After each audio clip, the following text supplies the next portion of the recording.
Hello friends, स्वागत है आपका एक बार फिर से आपके अपने लीगल चैनल सोच पर प्रहार में। मैं हूं एडवोकेट सनी शर्मा। दोस्तों, आज की इस वीडियो में आपको मैं कुछ प्रैक्टिकल बातें बताऊंगा। अगर आपको ये अंदेशा है कि आपके ऊपर भी झूठे केसेस होने वाले हैं या ऑलरेडी आपके ऊपर झूठे केसेस चल रहे हैं, तो आपको कुछ चीज़ों को ध्यान में रख करके चलना है। ये जो चीज़ें मैं बता रहा हूँ ये बिल्कुल प्रैक्टिकल पॉइंट ऑफ व्यू से हैं, और जो भिन्न भिन्न प्रकार के लोग होते हैं, भिन्न भिन्न तरह से भिन्न भिन्न केसेस से जूझ रहे होते हैं, उनको ये प्रैक्टिकल प्रॉब्लम्स अक्सर फेस होती हैं, जिनमें से कुछ तो सही होती हैं और कुछ केवल उनके मन का वहम होता है, और वहम के चलते ही सारी चीज़ें खराब हो जाती हैं। तो आज के इस वीडियो में काफ़ी कुछ हम डिस्कस करने वाले हैं, जिससे आप अपने केसेस को बहुत ही आसानी से और बहुत ही अच्छे तरीके से फाइट करके इनसे जल्द ही बाहर आ सकते हैं। देखिए, जो भी केसेज आपके ऊपर होते हैं, हमारा मेन मकसद होता है इन केसेज को स्मूथली डील करके हम स्मूथली बाहर आ जाएं, तो वो हमारी विन विन सिचुएशन है। यदि हम हैरेस होते हुए, परेशान होते हुए, हर पल शंका में जीते हुए, परेशान जीते हुए, पीस ऑफ माइंड को खोते हुए इनको डील करते हैं और फिर इससे बाहर आते हैं, तो ये हमारी हार ही है, क्योंकि हमने अपना पीस ऑफ माइंड भी खोया, हमने जो पैसा खर्च करना था वो भी करा, और इस तरह से ही हमने अपना समय पूरा निकाला है। तो देखिए, जब आपके ऊपर केस होने वाला है, आपको पता है कि केस होने वाला है, तो अपनी आपको एक स्ट्रेटेजी पहले बनानी है। आपको फर्स्ट ऑफ ऑल तो ये सोच के चलना है कि इन केसेस के होने से आपको जेल नहीं होने वाली है। दूसरी चीज, इन केसेस के होने से ऐसा कुछ नहीं होने वाला है कि आपको बहुत ज्यादा डरने की जरूरत हो, कि आप डर में जीवन व्यतीत करें। इसके अलावा आपको यह ध्यान रखना है कि आपको नॉलेज लेनी है, मतलब वीडियोस देख सकते हैं, आप गूगल पर आर्टिकल्स देख सकते हैं, वेबसाइट्स वगैरह में देख सकते हैं, लेकिन ओवर नहीं करना है। यानी कि ऐसा नहीं करना है कि एक के बाद दूसरा, दूसरे बाद तीसरा, रात भर आप आर्टिकल्स ही देख रहे हैं, रात भर आप जजमेंट ही देख रहे हैं, रात भर आप कोर्ट के जो रिकॉर्डेड वीडियोज होते हैं वो ही देख रहे हैं। तो इससे होता क्या है कि जब हम ज्यादा मटेरियल देख लेते हैं तो फिर हम ओवर एनालाइज करते हैं, यानी कि बहुत ज्यादा विश्लेषण करते हैं, जिसकी वजह से हमारा दिमाग शंकाओं का शिकार हो जाता है। अब देखिए, हर एक केस का अपना एंगल होता है, अपना पर्सपेक्टिव होता है। हो सकता है आपने कोई कोर्ट रूम वीडियो देखा है, वो तो एक पर्टिकुलर आर्ग्यूमेंट पे था।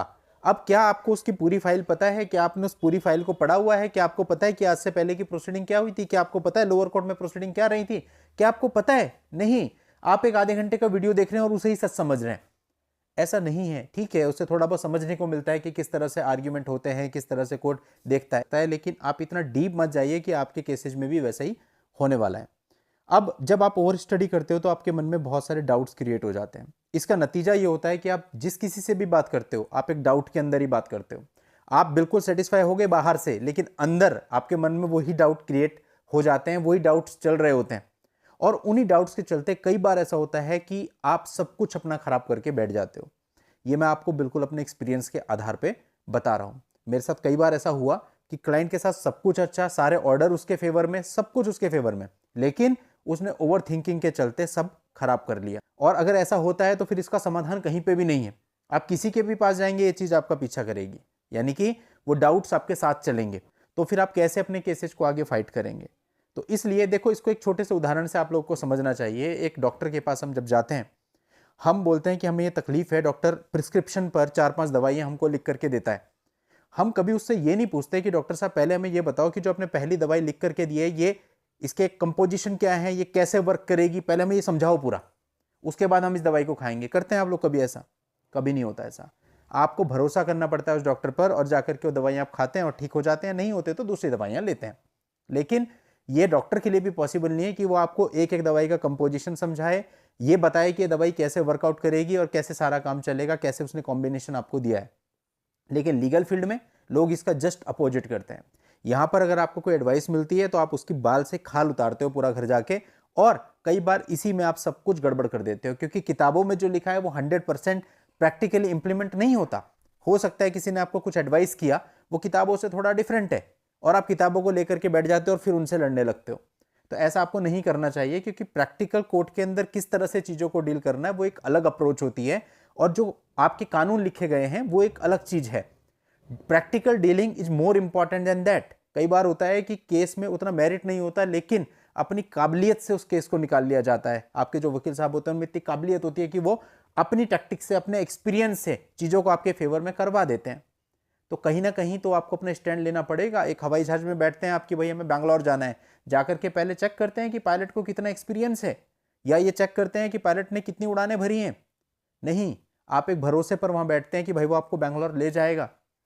तो कहीं ना कहीं आपको जीवन में किसी ना किसी पर भरोसा रखना पड़ता है। ये बात सच है कि कई बार होता है हमारा भरोसा टूटता भी है, लेकिन अगर आप ऐसा बिल्कुल नहीं करेंगे और हर एक पर डाउट करके बाल की खाल निकालेंगे तो इसका खामियाजा आपको भुगतना पड़ता है।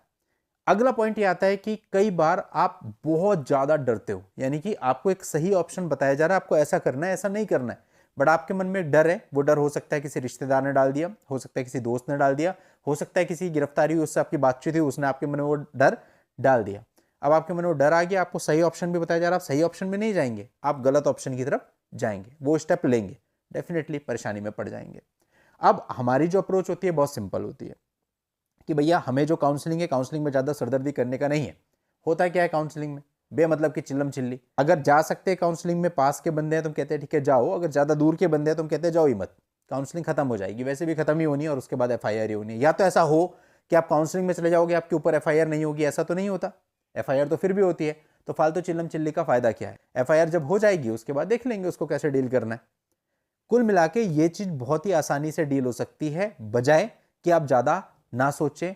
जैसे एक दलदल होती है ना, उसके अंदर अगर आप हैं और उसमें अगर आप ज्यादा हाथ पैर मारते हैं तो और दलदल के अंदर धंसते चले जाते हैं, उससे बाहर नहीं निकलते कभी। और जितना कम आप हाथ पैर चलाते हैं उतना आसान होता है उससे बाहर आना। यहां एग्जैक्टली यही होता है, आदमी बहुत ज्यादा हाथ पैर चलाता है, बहुत ज्यादा चीजों को करने की कोशिश करता है, ऐसी ऐसी चीजों को करने की कोशिश करता है जिसकी नीड नहीं है, जो लीगली भी ठीक नहीं है, लेकिन जिसने जैसी सलाह दे दी उसके पीछे चलता है। तो आपको अपना स्टैंड कहीं ना कहीं लेना पड़ेगा। ठीक है, कोई आपको सलाह दे सकता है, बट अपने दिमाग का उपयोग करना पड़ेगा, अपने डर पर कंट्रोल करना पड़ेगा मेनली आपको। अब कई बार होता है कि कोर्ट रूम में हम देखते हैं कि भाई उनके वकील साहब ऐसे कह रहे थे या अपोजिट पार्टी मुझे ऐसे कह रही थी। देखिए जो वो आपको कह रहे थे ठीक है, जब कुछ होगा तब देखेंगे, लेकिन कई बार ऐसा होता है कि अपोजिट पार्टी जो होती है वो आपको डराने के लिए भी बहुत सारी बातें बोलती है, ताकि उस डर के अंदर आप कुछ गलत स्टेप ले लें, और आप ले भी लेते हैं और वो जो चाहते हैं वो हो जाता है। तो ठीक है ना, डरना क्या है, जब चल रहा है केस तो चल रहा है, केस ही तो चलेगा, इसमें ज्यादा से ज्यादा वर्स्ट क्या हो जाएगा वो सोच लो, बस उससे ज्यादा वर्स्ट तो कुछ नहीं होगा फिर। तो आप इजीली, कहने का मतलब इन शॉर्ट पूरे वीडियो का कंक्लूजन ये है कि आप जितना इजीली और जितना स्मूथली, जितने साधारण और सिंपल तरीके से इसको डील करेंगे उतना ही आपके लिए आसान रहेगा। चलिए दोस्तों, आज के इस वीडियो में इतना ही। नेक्स्ट वीडियो में नई जानकारी के साथ मैं आपसे फिर मिलता हूं, तब तक के लिए goodbye and thank you for watching, take care.